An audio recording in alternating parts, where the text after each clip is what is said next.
thank, obviously, our democracy staff for supporting us, to the committee secretary, Brendan. Brendan, you're a breath of fresh air. You speak my language. There's no BS. When I ask him a question, he gives it to me directly, and I really appreciate that. So thank you, Brendan. And also, Mary, to you and your team, thank you for supporting us. I won't say thank you to the CE for the high-techness support. Is he here? Oh, look, he's about to sip his drink.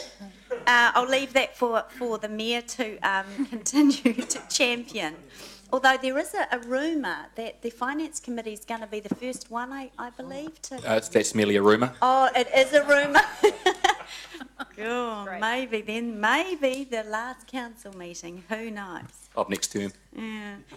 Thank you to the general managers. I know there's only a few of them here today, and also please pass on the committee's thanks to your team of staff as well.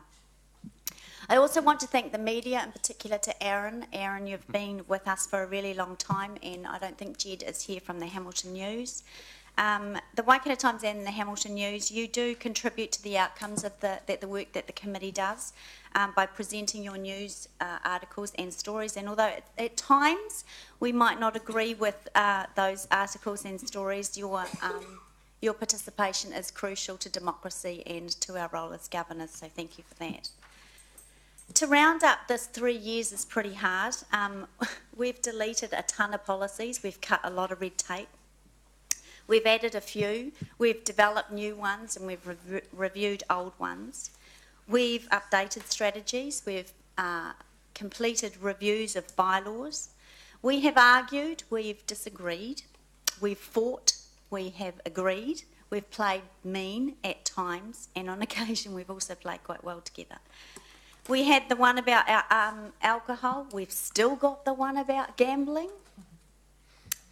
We've talked about fires, we've had the one about water, libraries, neighbourhoods, older people, and the one about bikes. But for me, there's really only one that I want to recognise the work of this council for this term, and in particular the work of this committee, and I think you all know what I'm going to say. With single-minded determination and focus, we delivered an outcome for the city that I don't think in the history of this council had such a profound effect. Let me take you back to the start of this term, which was 2013. Hamilton was home to 8 stores selling drugs, legal drugs, we were told. Those drugs changed, and those stores changed the vibe of the city and the safety of the city, in particular the CBD and Hamilton East. And for the first time in our history, drugs were openly being sold to people on the street. We were basically telling our young people that drugs are okay. The Hamilton East School was issuing notices to parents to take caution with their children's walking routes to and from school, and older people in the community weren't feeling safe. So I just wanted to remind you of just that one thing, that together with our single-minded determinedness and focus with the police, with the community like I've never seen the Community Support Council before, with the support of NGOs, and also the phenomenal campaign by the Waikato Times in particular, and the Hamilton East, we closed all our stores. We were the first country in first city in New Zealand to close our stores overnight. We had a profound effect on the safety and sense of community for Hamilton. So for me, if I achieved nothing else in my 9 years on council, I am most proud of the work that this committee did with the community to achieve that outcome. And I hope with all my heart that we're never tested on an issue like that again. So that's all I had to say. Thank you. Right, are there any I don't have any apologies, we're all here. Now, I am aware there is an East Ward candidate meeting that some of you are hoping to go to, so it would be great if we were finished. I think some of you have indicated that you want to leave at 6:30, but we do have a very big agenda lined up, so I'll do my best to keep us on time. Right, so confirmation of the agenda. There are no changes being requested to me, so with that I'll move that the agenda be received. Can I have a seconder? Councillor Young.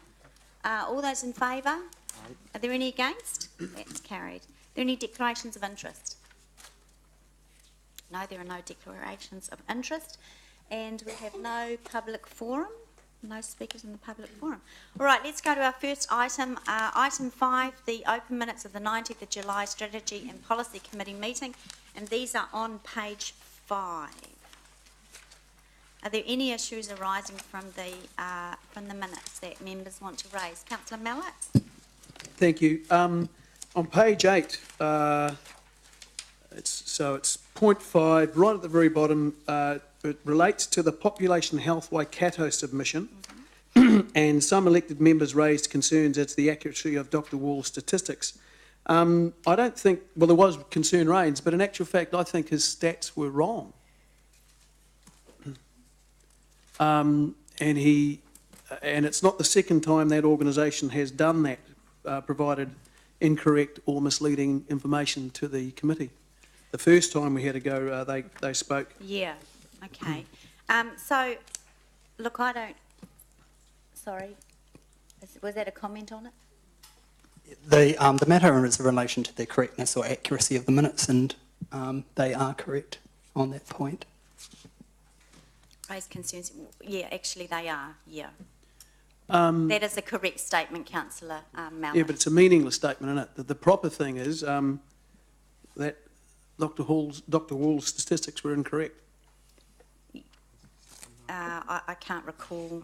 I remember the conversation. I can't recall him saying that they were incorrect. I thought it came out of general conversation. But I guess the matter that Democracy is raising and that I agree with is that statement that some elected members raised concern as to the accuracy of Dr. Wall's statistics is a correct statement. I hear your point, Okay. but that is a correct statement. I guess to put it in context, this is not a lay person from the public coming and giving us an opinion. Yeah, I understand. A deeply felt opinion. It's a expert witness providing us with evidence.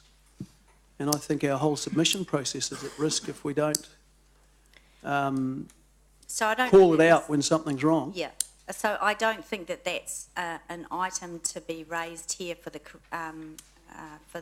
factual correctness of the minutes, though.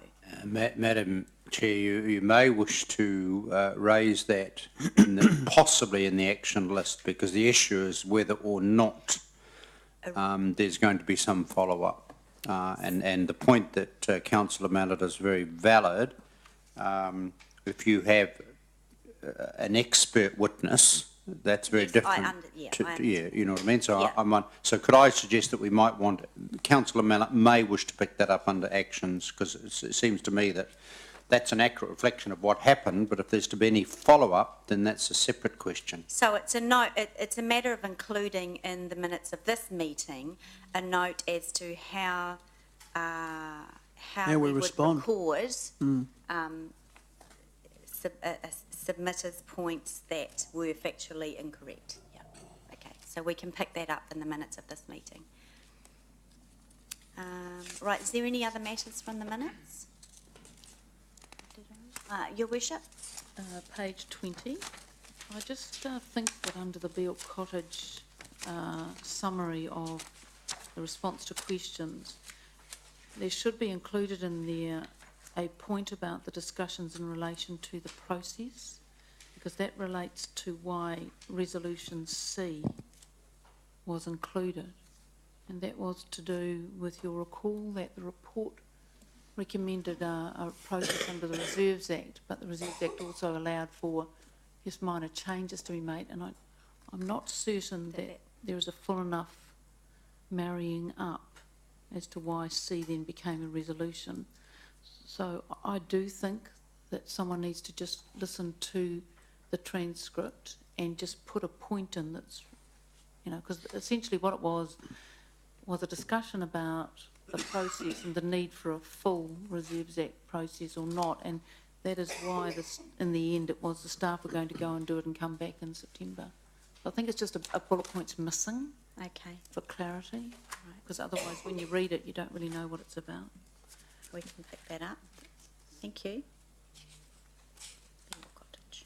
Right, are there any other matters? All right, so I will move that the minutes of the 19th of July Strategy and Policy Committee meeting be accepted. Can I have a seconder? Councillor Young. Thank you. Any debate? All those in favour? Are there any against? That's carried. So, Chair, can I just check in relation to the actions, the one on page 15 there, now that the minutes have been confirmed? I saw the Wi-Fi one and I saw the one on the trade waste. Has that one been picked up? Sorry, where are you? Page Page 15. 15, action.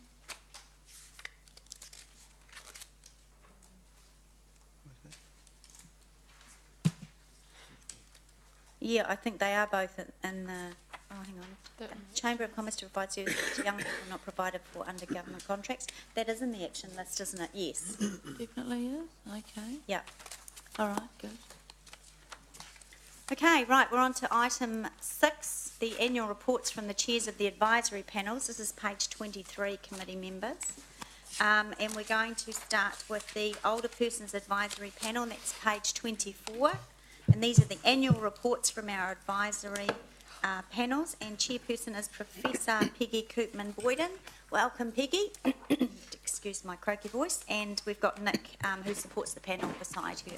So over to you to present your report. Thank you, Madam Chair. As I understand it, you have a huge agenda, and I suspect that if I say what I want to say in 150 words, that would be appreciated. So I will just simply acknowledge that you have in front of you our report. And as we had our last meeting last Friday, I would simply leave you with the hope that this council, we have given the legacy to follow up on as the Hamilton City Council's Older Persons Plan, which I would assume will carry on for next year.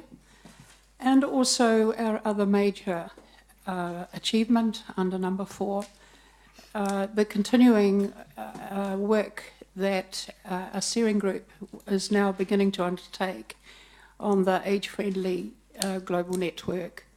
And we hope that within the next term of the next council, Hamilton will become the first New Zealand city to become an age-friendly city.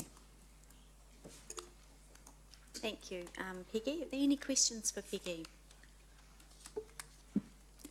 No, there are no questions. Councillor Young, you've been our representative on for 3 years. Did you wish to say anything to the committee? Yes, thank you, Madam Chair. I would like to say thank you to the members of the Older Person Advisory Panel, especially to the Chair, Peggy. Thank you for all your work. And I think the group is working very well together, and we explore everything, check all the plans and everything, come up with suggestions, ideas, and it worked out pretty good. And thank you for organizing that WHO, the Age-Friendly City Network. And I think the group already start establishing and it's going on well. Thank you very much. Thank you, Councillor. Great, thank you. Councillor Young, did you want to move that move report? And can we have a seconder? Yep. Deputy Mayor, all those in favour? Right. Again, any against? That's carried. Thank you very much for your work, Peggy. Right, we'll move on to the second advisory panel report, and this is the Young Persons Advisory Panel. And Damien Puddle is stepping in for the chair, and he's supported by Nick as well. And I believe you want to open your report with a mihi. Is that correct? We were expecting Hami Order to be here, but unfortunately he hasn't. Oh, okay. All right. Okay. And this is on page 26, committee members. So over to you, Damien, to present your report. Thank you, Madam Chair. My name is Damien, and representing the Youth Council Advisory Panel, and also have backup with Tim sitting behind me.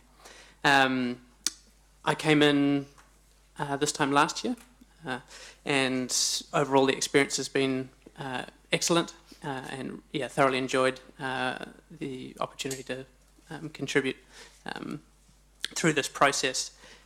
Excuse me. So you should have the chairperson's report in front of you, and I just wanted to, highlight 2 of those points. One in recognising the value of young people, and just there have been some good initiatives in the past, but nothing this year in a position to formally recognise the contribution of young people within Hamilton, and so just wanting to raise that it seems appropriate to the panel to suggest to Council to include within the civic awards in future something specifically for young people.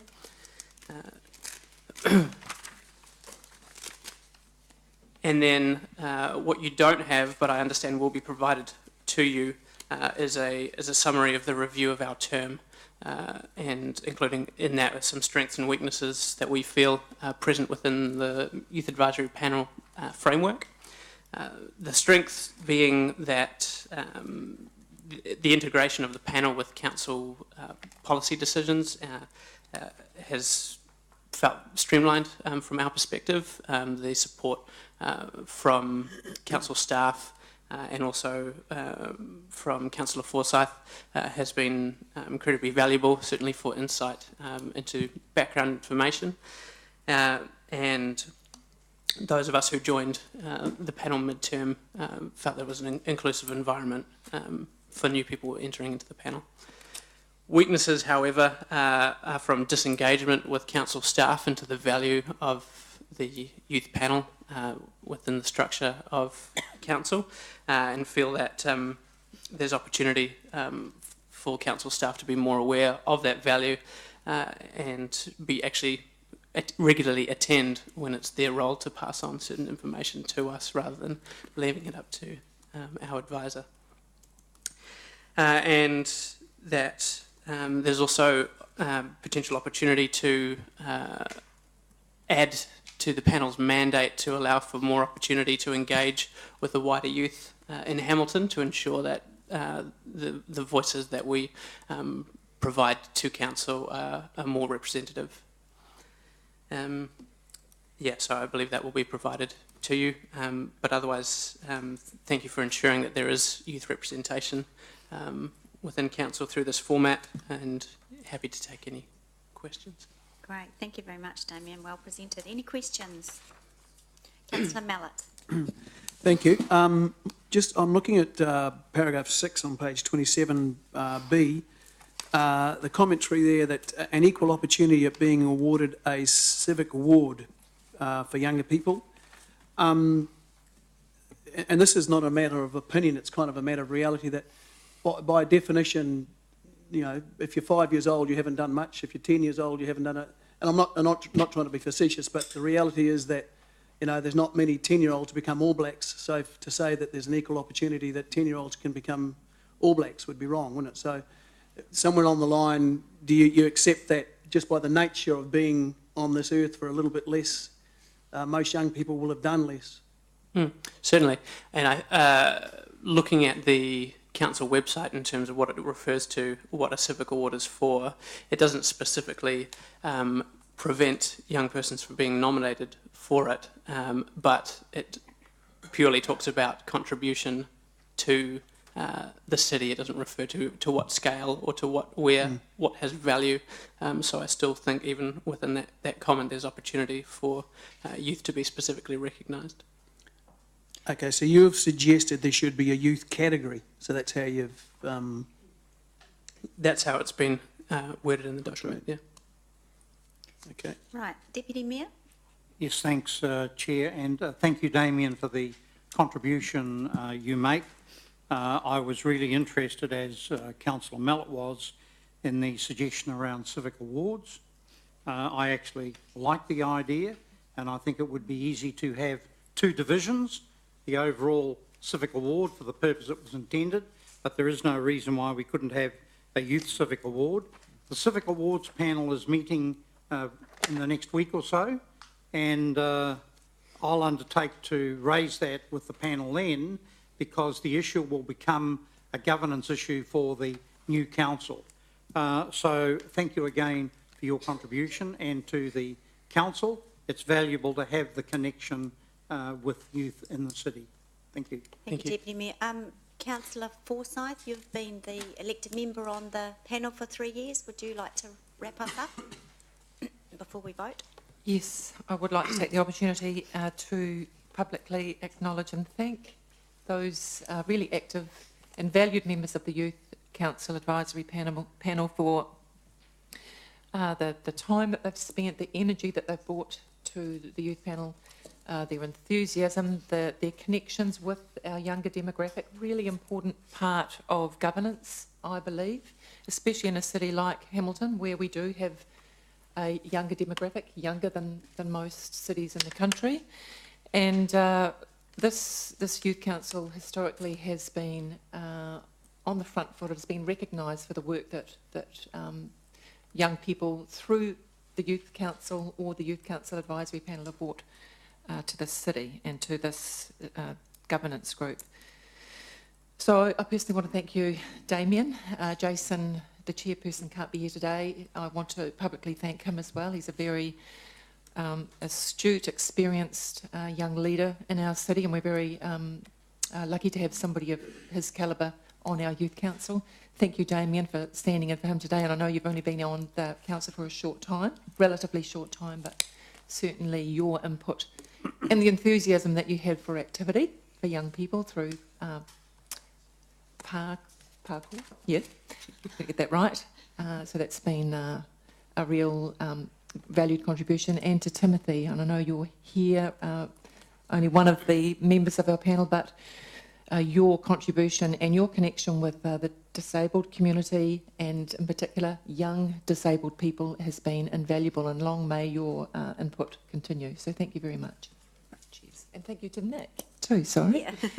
Yeah, Nick has been the glue really in this group, and not only has kept us all together, but really looked at ways that different ways that he could work to keep the group going and to keep us in that space where we all feel comfortable and communicating in the right way. So it's not just necessarily sitting around a council table, but engaging the way that young people like to engage at the time that they like to engage. So well done, and thank you very much, Nick. Thank you, Councillor Forsyth. Do you want to move the report? Yeah, and the lovely. recommendations, which are on page 27? Are you happy with that? And Councillor Young, you're going to second that. Is there any debate? No, I'll put that to the vote. All those in favour? Aye. Are there any against? That's carried. Thank you very much. Thank you, councillors. Right, we're on to the next one, which is the Arts Forum Advisory Panel, and this is on page 30, and Chair is Pam Rower, and the staff sitting with her will be Nick Johnston. Welcome, Pam. Thank you. I'll leave it up to you to present your report. I'd like to take my report as read and just pull out a couple of highlights from the major achievements section before I'm finished with recommendations that we wanted to put forward to this meeting. We put a lot of work into the arts agenda, reviewing the arts agenda in the last year, and that's now a much more useful working document, we feel, with the 32 action items on that compared to the format of the arts agenda in its previous form. So we're very pleased with the progress on that, and a far more constructive conversation that comes from that around what's the role of various players in the city, council, private sector, arts sector, philanthropists. So it's a much more useful document, and there's a lot more clarity around how to achieve the things on the agenda. The public art panel has continued to work really effectively in enabling public artworks in the city, and the laneway project behind the library and the mesh tongue of the dog sculpture are fine examples of that. And of course the Founders Theatre, the progress on Founders Theatre, and the arts panel has really noticed a huge improvement in collaboration and cohesion amongst the arts sector, and it was fantastic to see how the arts sector came together on the question of Founders Theatre and the future of Founders Theatre, and got involved in that, and the general public as well. And the work of Creative Waikato has been fantastic, and we really applaud council support of Creative Waikato, as also hugely important in enabling the arts agenda. And I'd like to thank Nick for his support of the panel, and I think the panel works really well. The members of the panel bring great diversity, and I'm hoping that that a lot of the members of the panel will put their names forward again after the election. And And we have made we'd like to bring some recommendations forward from the last meeting. One of those is that the council investigates the update of the public art catalogue, including an update of the print edition and digitisation of the catalogue. So this was an action previously to the previous format of the arts agenda, and a public catalogue was created with the assistance of Wintec, and it now needs an update because thankfully there's been so much fantastic activity in that space, and it's really important if this is to be a resource for the city that it remains updated, and it would be very useful for that to be digitised. And also another action from the arts agenda that the council considers facilitating a cohesive strategy to commemorate past sites along the Waikato River, dovetailing with other city strategies and interested parties.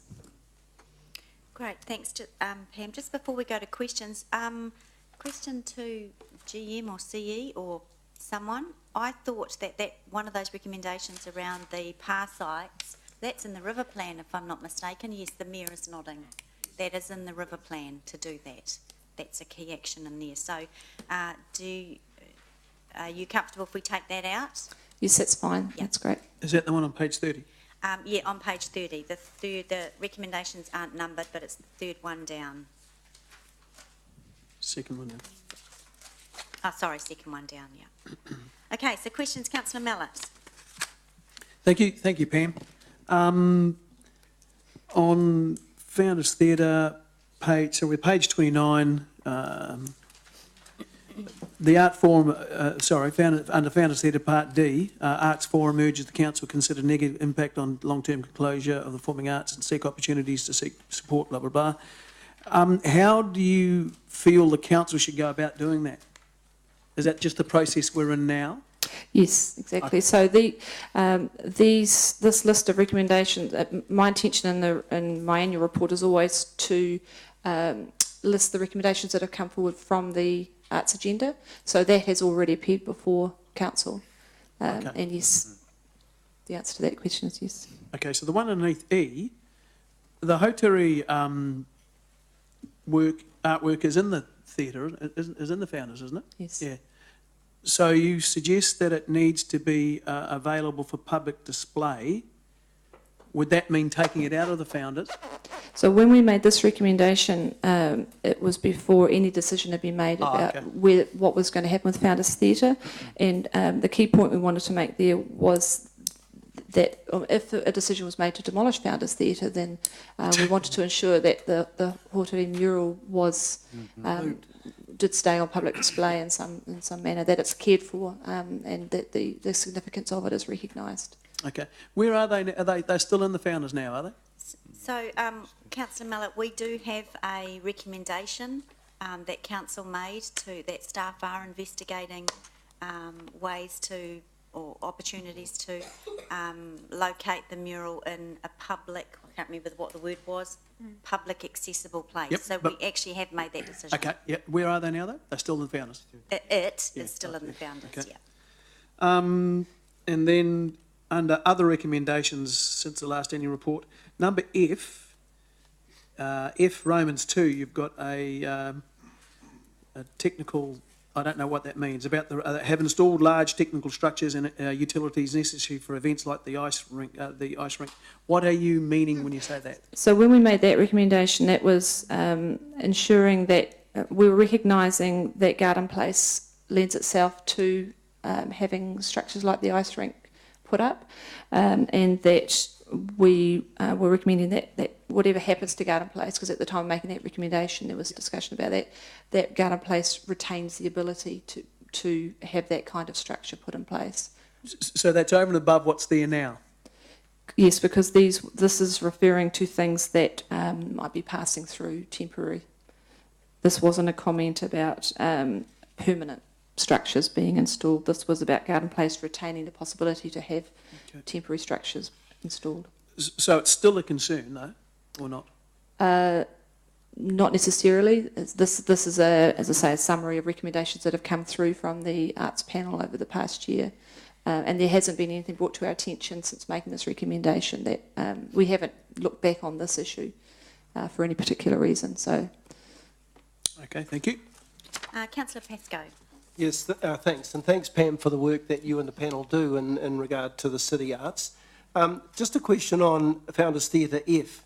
Following on from Councillor Mallett's questions, I assume that you're happy that council has made a decision. So Yes. this is sort of in the past tense, Yes. isn't it? Yeah, okay. Yes, it is. Okay, so Yes. so I wasn't sure whether that related to the hoteri or to the Founders Theatre, but okay, so that's dealt with. Under other recommendations and under B, the Arts Forum be consulted in the Ferrybank Master Plan evaluation process. Has that been done, or is that still an outstanding item? So our intention there, at the time we had a presentation regarding the Ferrybank development to the Arts Forum, and we put forward a recommendation that we considered that there would be public art, or there could be public art considered as part of that development, and we would like to be consulted, or certainly that might be appropriately through the public art panel, but that the Arts Forum be involved in the consultation about public art aspects of development on the Ferrybank. So that's still got to happen? Yes. Yep, Yep. okay. So And we were just reminding councillors that that's one of the functions that we have, and that we're just reminding councillors that we're there, we're willing to to give advice on things like that. So. Yep, thank you. And item H about the letter to the university, is that also an item still to be attended to, is it? The letter to the Vice-Chancellor in respect to the role that the university plays in supporting arts. Is that still a work in progress, or is that something that's been done? Through the chair, that is still a matter to... Okay, so most of those items are still requiring action from council, yeah, okay. So how will they remain on your to-do list and our to-do list going forward? Through the chair, we have an action list of all of the recommendations from the Arts Forum, as well as the actions that are listed under the Arts Agenda. So we will, that will still be progressing. Okay, thank you. Right, so thank you very much. Deputy Mayor, you were the member for the last 3 years involved with the panel. Would you like to add any additional comments and then move the report? No, I'd just like to thank Pam for the energy she's shown on running the committee. There's always been robust debate, and Nick, thank you too for your staff support to a very important function of council. This is the balance, isn't it, between sport and other activities, and so I've really appreciated, Pam, the work that you've put in. So I have pleasure in moving the recommendation. Thank you, Deputy Mayor. And is there a seconder? Councillor Gallagher would like to second. I just want to totally support the Deputy Mayor and acknowledge the work of Pam and the team, and also Nick Johnston, your very professional assistance. Certainly in the, one would hope that the new council will continue to see that this particular panel has a very important role to play, and I certainly pick up the point you're making around the input around the Ferrybank development. That's certainly noted, but very crucially, with the evolution of the Founders Theatre replacement,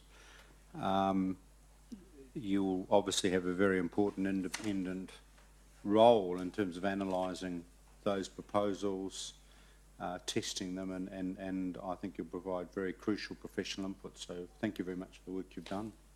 Thank you, Councillor. Any further speakers? I'll put that to the vote. All those in favour say aye. Aye. Are there any against? That's carried. Thank you very much. Thank you, Madam Chair, councillors. Right, we're on to the last advisory panel, and that's the Heritage Advisory Panel, and the chair is the Deputy Mayor. Thank you. And staff present will be Alice Morris, and we are on, where are we, page? 31. 31. So, Deputy Mayor, would you like to Yes, speak thank to the you, report? Chair and colleagues. It's been my privilege to chair the Heritage Advisory Panel, and over the past 2 years, the panel, in my view, has been a safe pair of hands for the city's heritage. Deputy Mayor. The heritage plan in front of you and it does reflect the need to be wise about our history, and I think that's an important consideration. I'd like to particularly thank our panel, and I thank them because they have come to us as a very high-powered group of experts. And also a big thanks to Alice and Mark and other staff involved for the excellent outcome. We just recently reviewed the applications for the $100,000 Heritage Fund, and there were 16 applications totalling around $500,000, which shows there is a demand out there. So we met, and it took us 4 hours to consider these applications because we had received them well in advance, and we allocated around $90,000 subject to discussions with the applicants because we needed further clarification, but also those will come to council as recommendations once the discussions with those applicants have been finalised. And remember, this was the first time that the incentive fund has been available, and there's much to learn about that first process, and we will be taking, hopefully the new council will be taking the advisory group through to the next term. So look, I appreciate colleagues have some differing views on heritage. My view is that it's a hugely important part of the city. We have lost too much heritage, and I would like now to move to the recommendation on page 32 and move that. Thank you, Chair. Thank you, Deputy Mayor, and that will be the last time we get election campaign slogans injected into the meeting, the first and the last time. I didn't pick that up. What was that? I don't know what What do you mean was. campaigns? Right, so do we have any questions? And Alice is here as well. No questions? Councillor Gallagher, was that you indicating to Well, I'm just seconding it. I'll say a few words when the time is right. Okay. Well, the time is right now. Right, well, just first of all, I think if you look at page 20, the list of the panel, and certainly along with the chair of the On panel. the plan. Very grateful for their contribution. And in fact, if you look at that first page, page 2 and 3, if you look closely, I think you're going to see the chair of the panel somewhere in that photo, probably a younger version, but I'm just looking, I think there's that, I think he's just there actually. Is that on a bike? But yes, I think He's on a bike? he might be on a bike. I was a train watcher. Or the train? Yes, I think he's there. But I actually want to say, because obviously we won't have an opportunity at the final council meeting when our Deputy Mayor gives his valedictory speech, but I think one of his single key achievements has been the driving force behind this panel, and I'll be very gracious and acknowledge Her Worship's good choice of 2 councillors that went onto that panel, but particularly, of course, the chair and the actual heritage fund that Gordon promoted. I sat through a very lengthy all-day discussion. And I think that's a potential that I'm hoping that the numbers will be there in the new council to perhaps even over time incrementally grow that fund, because certainly sitting there on the whole day, it's got huge potential, and it was really heartening the number of applicants and where they came from, and so I think that is hugely important. Obviously, I think the Heritage Panel also gives us some good ticks on a range of areas. I think one of the areas that it certainly has certainly expressed concern is around some aspects, I think, of our planning and the district plan, and the significant loss of some heritage and character properties. Certainly we're seeing that in the central city area in the hospital precinct. And all I'm saying is I think, you know, we always review these things as an incoming council, and I'd hope that those incoming councillors would perhaps reflect on the views of the Heritage Panel to see if we can continue to work through the balance and get it right. But notwithstanding that, I think this is a significant achievement of this council term. I want to thank the staff and the team, and I think you have, over the the years added considerable, I'm not saying you've learnt on the job, but I'm just saying that, you know, there's been a whole lot of work done. I want to acknowledge that, right? And I think there's been quite a bit of work, and certainly the impression I get is that the panel and staff work as a great team together. But I do want to take this occasion to publicly acknowledge one of the Deputy Mayor's significant achievements to this city, and that is this panel. And I'm really hoping that an incoming council will keep the panel alive and potentially grow the Heritage Fund. Thank you, Councillor. Any further speakers? Did you wish your... No. All right, so I'll put that to the vote. All those in favour? Are there any against? No, that's carried. Right, we're on to item 7. This is page 33, the Youth Action Plan Annual Update. So this is an update on the actions in the plan. And we've got Andy and Nick. And what are we, page 33? So, Andy, you can take the report as read. If that's okay, if there's anything you wish to highlight. No, that's all good, Councillor. No? Okay, we'll go straight to questions on the actions under the plan.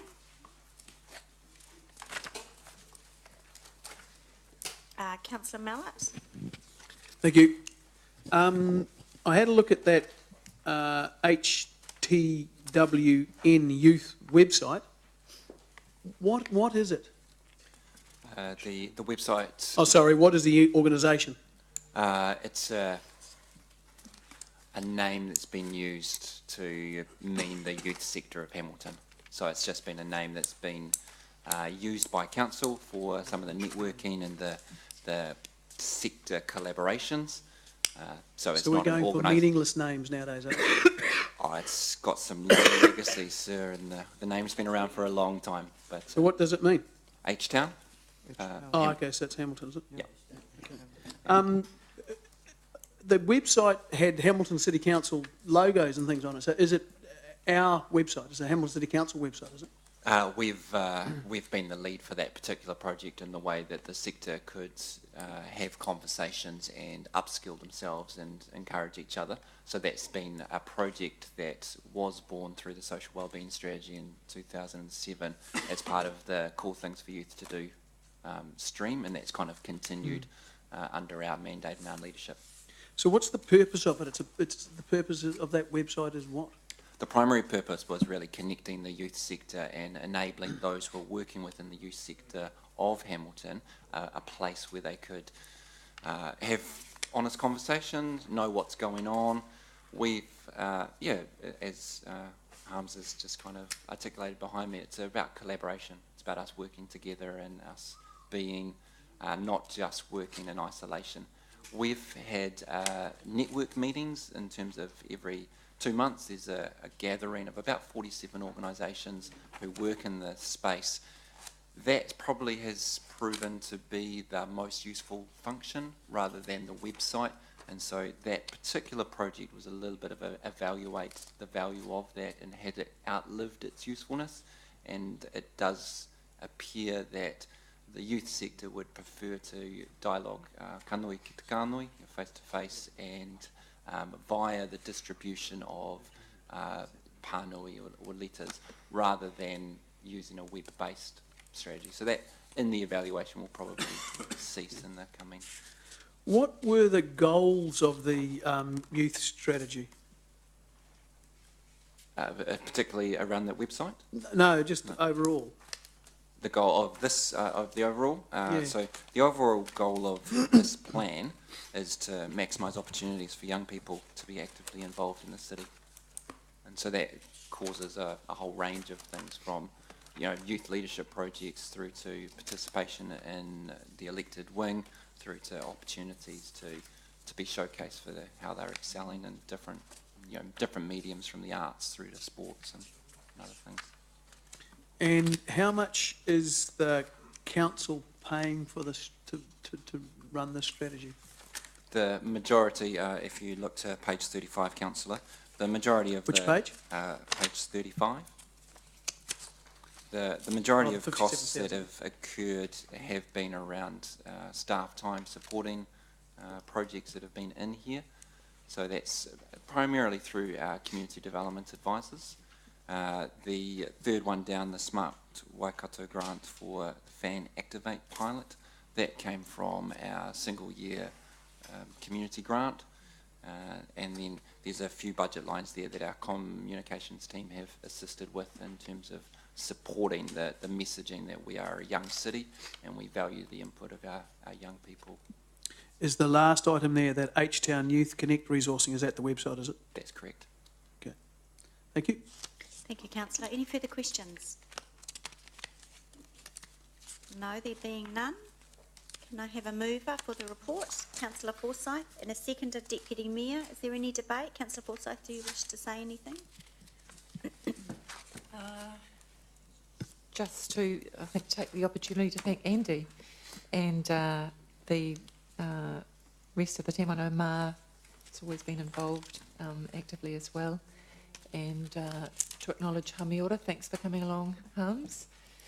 And to say well done. I know there was some opposition and perhaps a little wariness from councillors as to the value and of the youth plan and whether things could be achieved, but clearly the monitoring report shows that we've been able to, or council has been able to follow through and deliver.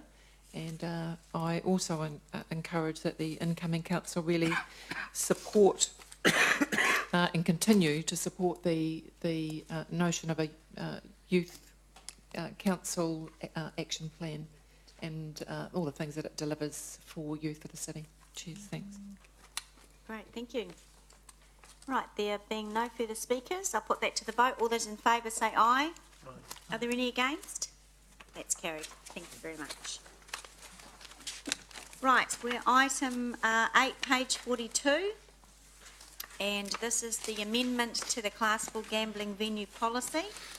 We're going to have Julie and Calvin all in the hot seat. And it is a hot seat. Right, so I will get you to present your report. Thank you. Thank you, Chair. We thought we would just like to refresh Council's memory of the journey we've been along on this policy, because it has been quite a long journey. Yes. So back in the 5th of November 2015, Council decided at that point to adopt a policy that had what we called then option B, was a limited relocation clause in it. That policy eventually got before Council and was adopted on the 28th of April. So what that policy allows is for any venue outside the permitted gambling area to relocate inside a permitted gambling area. However, it did not allow any relocation within.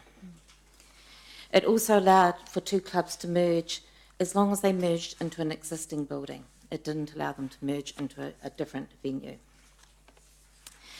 That policy also sets some limitations on the number of machines in line with the Act, and it says basically any venue that is relocating can have the same number of machines it had at the point before it relocated, which is in line with the Act, or if it was a club merging, they could have the lesser of 24 machines or the sum of the machines previously operated by each club.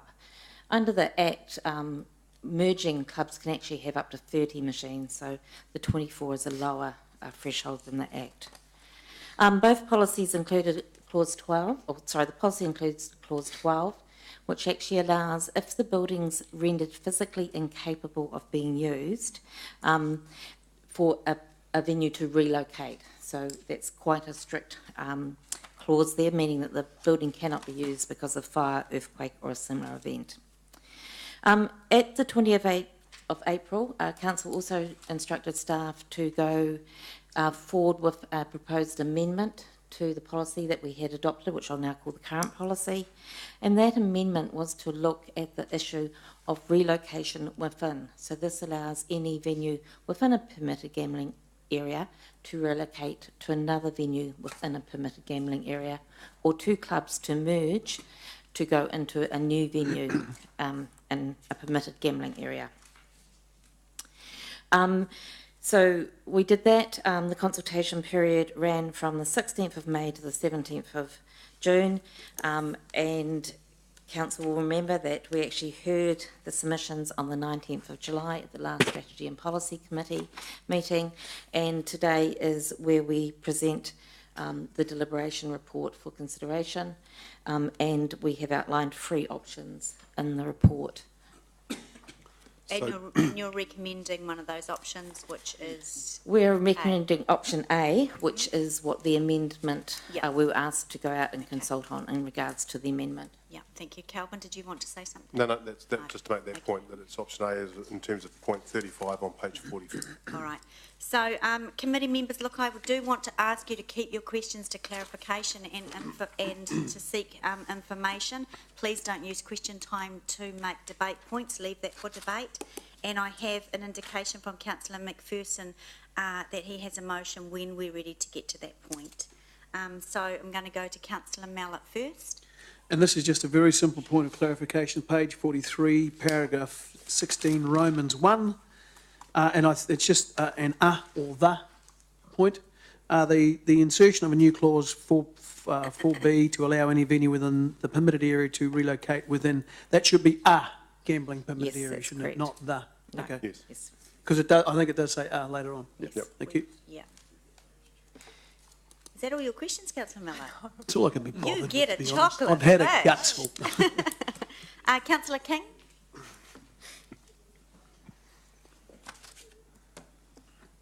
Pull your microphone down, please. Thanks. Doesn't the fact that council ultimately set the number of poker machines through the gambling policy and the relocation of the poker machines create a conflict when council seeks funding from the poker machine organisations? I don't think that's a question that staff should be answering, to be honest. That's a policy question. We'll go to the It's probably broader than that, whether there's conflict or not. Councillor King did call me last night and advised me he's going to be asking that question, so I've asked the city solicitor to come forward and specifically respond on that. Thank you. Hi, James. Welcome. Hello, everyone. Thank you, Madam Chair. The issue here is whether there's a reasonable risk that the interest that Councillor King has identified could undermine public trust and confidence in the decision that's being made by the council. There is a reasonable case for saying in the present situation that the fact that council applies for grants does not represent a sufficient interest in gambling so as to found a reasonable perception that council could approach this decision with any bias. Taking a conservative approach, what I would say is that the fact that council applies for grants presents only a very low risk that anyone could reasonably perceive that council would be conflicted when making this decision. That low risk can, in our opinion, be averted by identifying, as has been done, the interest that council has, that it applies for grants from gambling foundations from time to time, recording in the minutes our advice that that is an irrelevant factor that must not be considered as a factor as part of your deliberations on the policy, accepting that advice and deliberating without having any regard for that irrelevant factor. Okay, thank you. Further questions, Councillor King?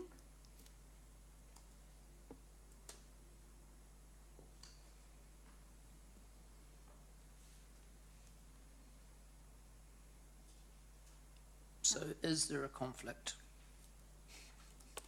I'm with taking us being the regulator and the benefactor, with us regulating the rules and in this case making a more permissive policy while for the industry while we apply and take money from the industry? As I said, I think there's a very low risk that anyone seeking to argue that there's a conflict would succeed in that argument, because the interest is very indirect. It has to be sufficient interest that someone could reasonably perceive that this council as a decision-making body will approach that decision with a bias in favour of the gambling industry, simply because from time to time you seek grants from gambling foundations. Gambling foundations to try and redress some of the ills of gambling, make grants available. Lots of people take advantage of that fact while they exist, and it's quite remote. So we think it's a low risk, but in any event, where you identify any risk of a conflict, you take steps to avert it. Where if it were an issue that involved one of you individually, then you'd avert that by that individual stepping back from the process. This is the council. You can't step back from carrying out your function. You must, and you can avert any risk, as I said, by simply acknowledging the conflict, the interest for what it is, recording very clearly that it must not be taken into account by you, and then proceeding without taking it into account. And James, can I just ask, following on from that, how would, if council decided to do that, how would we do that? Is that a council resolution? Is that done in You would committee? simply record in the minutes that you've received and accepted advice, my advice today, that this is an irrelevant factor that will not be considered as part of your deliberations, and ensure that you stick to that advice and don't consider it. Okay, thank you. Councillor King, did you have further questions? Yes, I do. How much money in grants has this council applied for and taken this training? I can answer. We had that email. Who's answering that? So I over haven't. the last 3 years, around 300,000 from the last training from gaming trusts. I thought, Chair, that So was probably the- circulated It to was, members. yeah. Yes, it was. I'm asking the question for the benefit of those listening, not for those who saw the report. If I can Okay, continue. carry on with your questions, councillor. Thanks. So the low level of risk that you see from council, I think your words were applying for grants from time to time, is $300,000 plus, 6 figures plus. Okay. Some of these, the bulk of these projects are actually applied for from groups within, by members of this council. Sorry, councillor, can you pull your microphone down properly? These grants are directly applied for by small groups within council who are applying for grants specific to projects that they're involved with, at the same time as they are here for the third time in 3 years, re-looking at this policy and making the policy more permissive. Are you still comfortable that there's no conflict there? I'm still comfortable that there's a low risk of you as the councillors, that someone could reasonably perceive that the fact that council as a whole applies for that level of funding over, I think it was a 3-year period, would mean that you're unable to address this decision without bias. But I come back to the point that you've got to make the decision. You're not allowed not to. As part of your statutory function, you must, and you must address any perception of conflict as best you can. And I think that what I've outlined is more than sufficient to address it in this case, because I think that risk is low. You are right, we do have to do it as a regulator. Yes. But we don't have to be involved as a benefactor. So is that a question, councillor King? Is there other people waiting for questions? Keep to questions, please. That is a question. Didn't sound like a question to me. I'm questioning what you said. You said we have to do it. What I'm saying is we have to do it as a regulator, but we don't have to be on the second side as a benefactor at the same time. Would you agree with that? There's nothing that legally obliges you to apply for grants. I would say that given the risk, as I perceive it, that I think it would be a disproportionate response to it to disallow council from applying from grants from gambling foundations, if that's the question. I mean, my understanding is that our role in the regulation is about placement and control, not around the regulation of the decision-making and the tracking and the auditability of the decisions which is done through the Internal Affairs Department, my understanding. Point of order, there is in fact a significant work of councils in terms of a policy about whether we should or should not apply for grants from pokey trusts, for instance. And we had that discussion at a meeting only about 2 weeks ago. While the manager in charge of regulation may not have to deal with that, we as a council have to deal with both parts. Yeah, but sorry, I wasn't So I think querying that. What I was just trying to clarify was around the difference between a regulatory placement, and, to your point, and the difference between the decision making around the application and who makes those decisions and whether that's done appropriately. That's where I was going with it. CE, do you have a comment to add? No, I was just summing up what the lawyer has said. Ultimately, there is a small risk, and that risk is, and sorry to contradict the GM, is that ultimately today a decision could be made that allows for the relocation or not within the policy, which ultimately over time will lead to either the reduction or the maintenance of the number of poker machines, which does potentially project a small risk of a perceived conflict. What the City Solicitor has outlined today is a way we can go forward with the appropriate recommendation on the books to effectively treat it as an irrelevant factor and not taking that into account with the decision. If, and Councillor King is correct, we have to be a regulator, and it is our choice whether or not we seek funding from these organisations. Yeah. I suppose the only other thing I would add to what I've said already is that if any individual person making this decision feels that they cannot do what I've suggested they must do, then they can personally step back from the decision. Thank you, James. Councillor McPherson? Could I finish my question, please? Oh, yes. Thank you. I'd just like to indicate to the Chair that I have a motion to move when you're ready to take it. Do you have that in writing? Can I have that in? Or Democracy has that in writing? Yep. Okay. But Councillor McPherson has one first. So was that wasn't a question? Have you finished your questions then? I've finished. Okay, Councillor McPherson? Yep, look, you've said, James, that there's a low risk of perceived conflict in this situation. If council were not to be, if they had a policy, for instance, that said it wouldn't apply for grants from pokey trusts, would that remove all risk?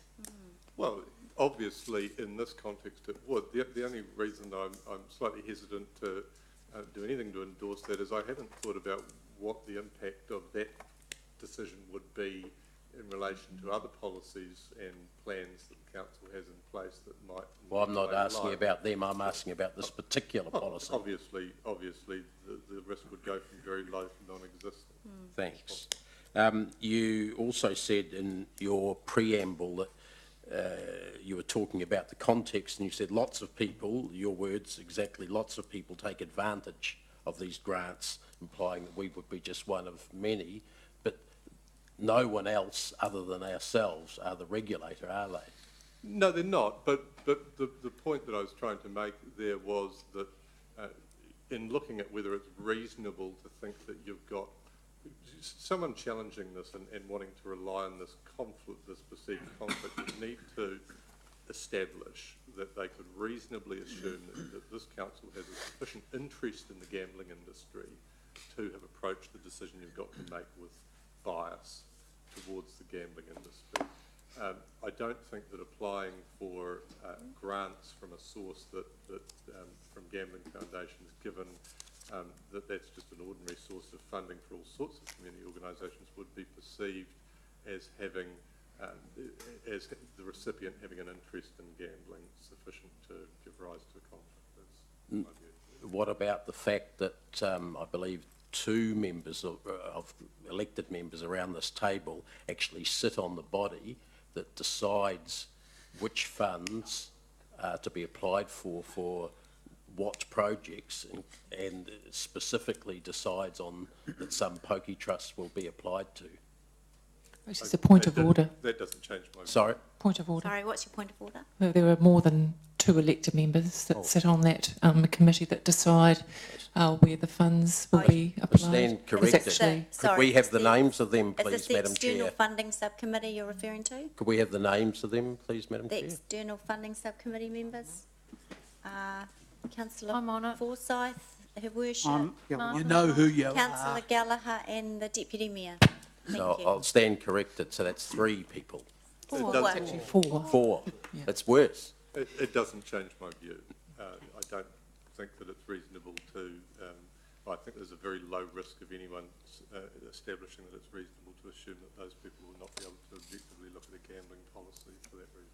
Notwithstanding the fact that their applications for funds that group puts in, that those councillors are members of, are aware that they are applying for funds that are in short supply for projects that need significant amounts of money for council?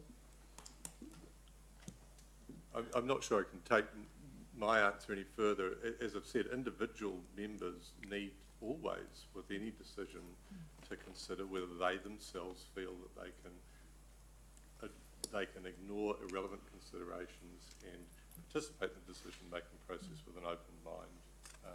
So everyone needs to do that in this situation as well. Is there any case law relating to this or precedents that you're aware of in relation to gambling money or any other grant money where similar sort of risks may occur? Nothing that's closely analogous to this. Conflicts are generally when an individual involved has an outside commercial interest, which is why I said at the outset that there's a respectable argument that there's no conflict here at all. Rather, this is just an ordinary instance where an organisation of the size of council has all sorts of different competing interests. It has a public function to discharge it, must discharge it, and the issue is really one of excluding irrelevant considerations rather than conflict at all. And you said generally of a commercial interest. What about the Papakura District Council case where the Deputy Mayor was forced to stand down in a discussion about pokey machine policy, the same Class 4 gambling policy, because his sports club sought and received grants from pokey trusts? There was an outside interest of that individual member rather than an interest of council in the Herbison case. So it could be a problem here if anyone was in that situation? Oh, potentially. As I said, everyone needs to, as with any decision, individually consider whether they've got a conflicting interest and declare it if they have. Thanks. Thank you, Councillor. I've got Deputy Mayor next. Yes, thanks, Chair. Look, I just need to understand where Councillor King is coming from. Does he actually want to ban council applying for funds that are generated from gaming trusts? Is that where he's coming Deputy from? Mayor, I don't think we're going to have questions across the table. So I'm not going to allow that question. The second question then, which you may consider allowing or not, is that I'm having trouble understanding why we're even discussing this when we are considering an amendment to Class 4 gaming venue policy, or have I missed something? No, you haven't missed something, but I think the question is valid, and it was addressed to the CEO last night, and he felt it was important enough for legal to be present. So, sorry, the second question. It is a valid question. Okay, I've got Councillor, Forsyth, and then Councillor Mallett. I'll wait for the debate. Okay, Councillor Mallett. You just got me at the wrong time. Oh, bless you. Fortunately, there's nothing coming out. Oh, thanks for that. Yeah, no, welcome. Look, James, am I right in saying, or would the conflict of interest be reduced by the structure of the way the funding process goes? We are not applying to the entities that run the gaming machines, i.e. the pubs, the locations. We're applying to a third party being the trust, be it Perry Foundation or Lion Foundation or whatever, Grassroots Trust. So therefore, there is another layer of scrutiny with Point regard... of order, and What's your point of order? the point of order is that the trusts that we and others apply to are the owners of the machines, not the pubs and clubs. That is actually correct. Yep. Thank you, councillor.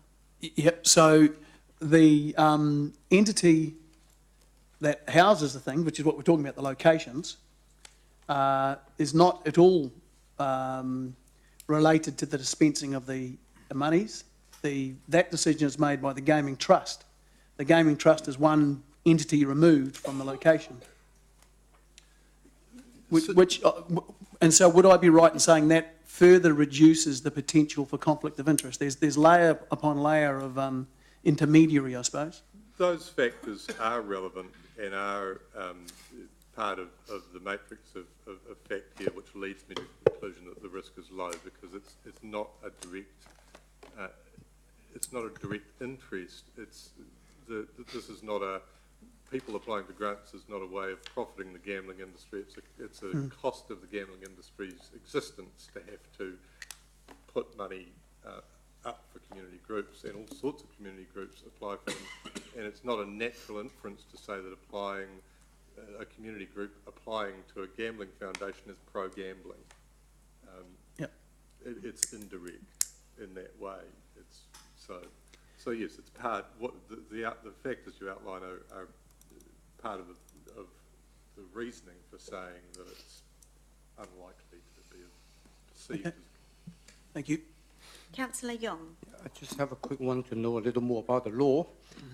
Is it based on the Gambling Act 2003, is that like certain percentage from the poker machine needs to be returned or given back to the community? That's the law, is that right?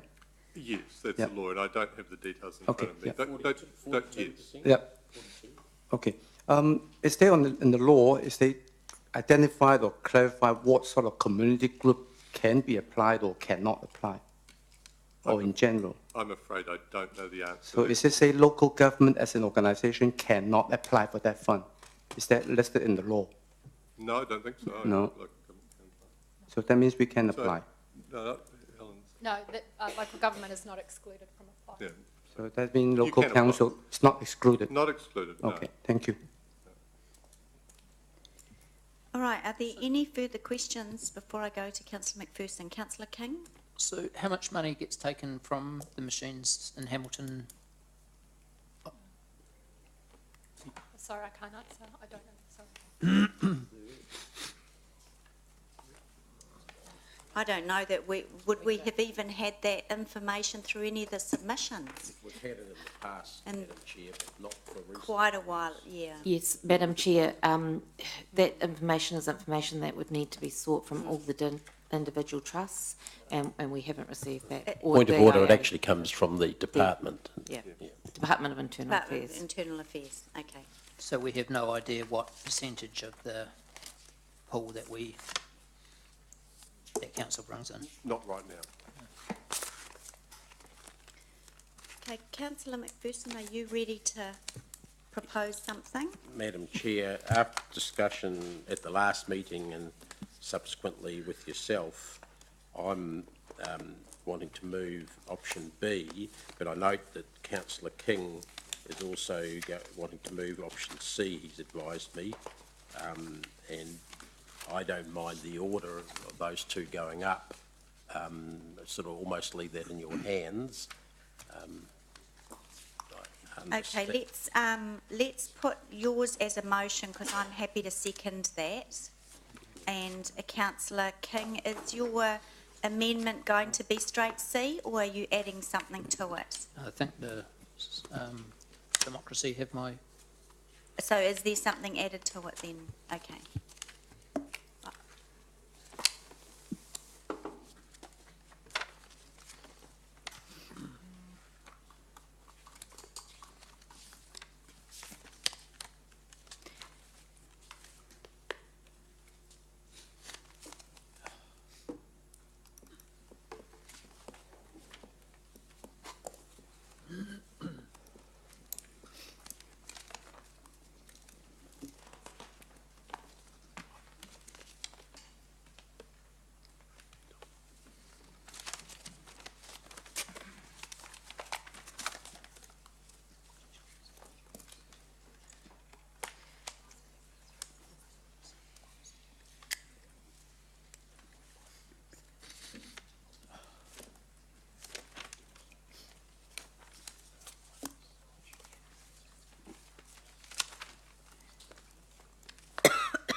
Do we need new computers as well as a voting board? I think so.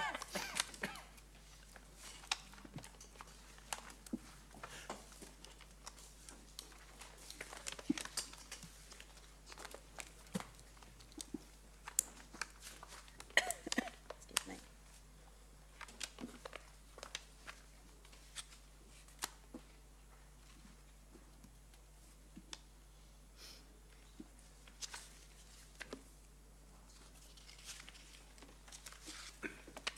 Oh, there it is.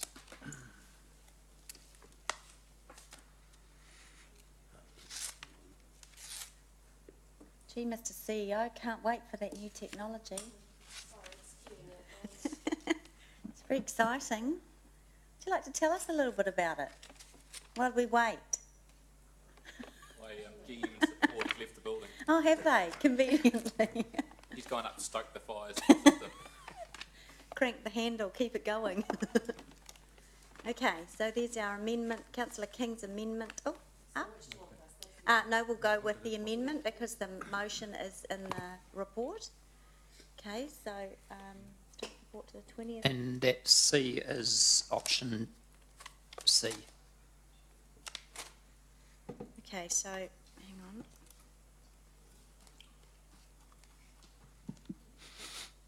So the report be received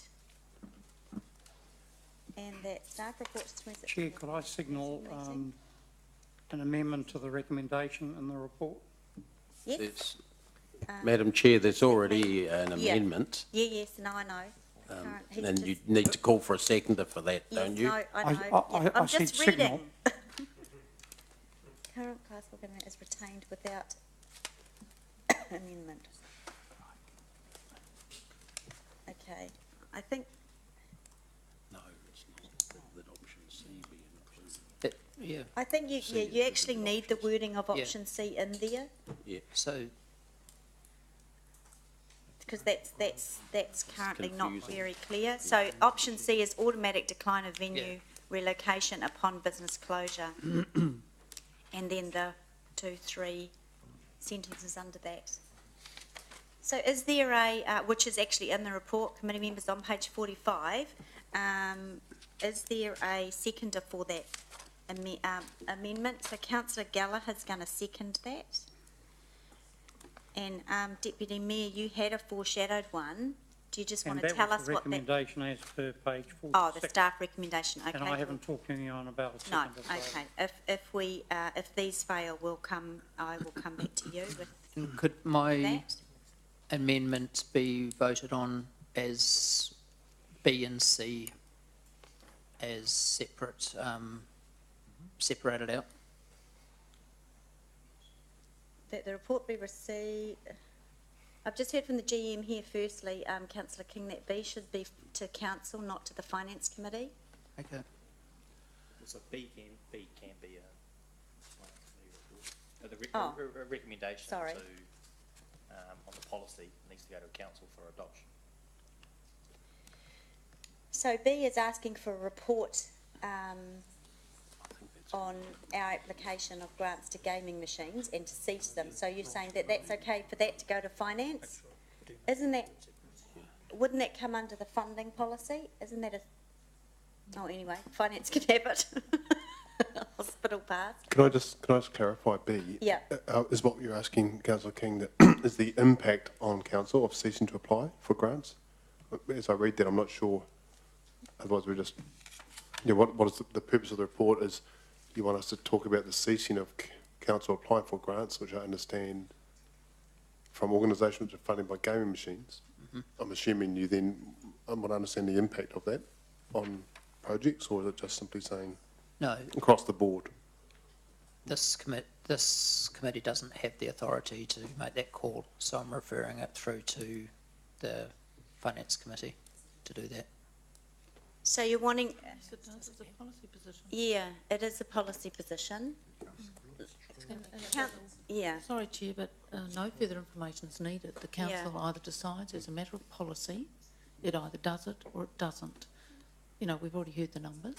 So if, Councillor King, if I may assist, if it is your intention to ask the council to vote on a policy position, which means that we do not apply for funding from organisations funded by gaming machines. I suggest that's what it should say. This is a recommendation going through to council, and all policy matters go referred through to council. Okay, I'm Sorry, happy I'm with that. sort of doing staff's job here. Democracy, The could you... advice I got from Democracy was that I couldn't do that. So Democracy, could you please state that position on that?